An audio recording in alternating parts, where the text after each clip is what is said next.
Fire అంటారు. మనకి నిన్న ఒక తప్పుడు ప్రచారం చేశారు. ఇది భారతదేశంలో పెట్రోల్ కొరత వచ్చేసింది, పెట్రోల్ బంకుల దగ్గర బారులు తీరుతున్నారు అన్నటువంటిది. అది పాకిస్తాన్ సృష్టించింది. అంటే ఇక్కడ ఒక ప్యానిక్ క్రియేట్ చేయటం. వెంటనే మనకి ఐఓసీ ముందుకు వచ్చింది, పెట్రోల్ కొరత ఏం లేదు, మన దగ్గర సఫిషియెంట్ నిల్వలు ఉన్నాయి, ఏం కంగారు లేదు అని చెప్పింది. అయితే ఇది కాస్త పాకిస్తాన్లో రిపోర్ట్ అయింది, వ్యతిరేకమైపోయింది.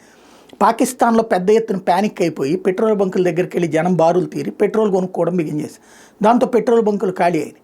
అట్ ద సేమ్ టైం వాళ్ళకి ఇప్పుడు ఆ కరాచీ దగ్గర మన విక్రాంత్ ఉండటం, కరాచీ దగ్గర డ్యామేజ్ జరగటం, ప్లస్ అక్కడ ఉన్నటువంటి పోర్టులకి డ్యామేజ్ జరగడం, వీటి ఇంపాక్ట్ వలన ఆ ప్రాంతంలో పెద్ద కష్టం వచ్చి పడింది. ఇప్పుడు ఆ పోర్టుల దగ్గరికి పెట్రోల్ని అక్కడ దించాలంటే పోర్టు సరిగ్గా ఉండాలి కదా, షిప్స్ అక్కడికి రావాలి కదా.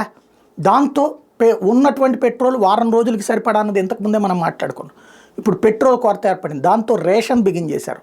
కేవలం మిలిటరీకి ఫస్ట్ ప్రయారిటీ, పోలీస్కి సెకండ్ ప్రయారిటీ, మిగతా వాళ్ళకి పెట్రోల్ అనేటటువంటిది రేషన్ ప్రకారం ఇస్తామన్నటువంటిది.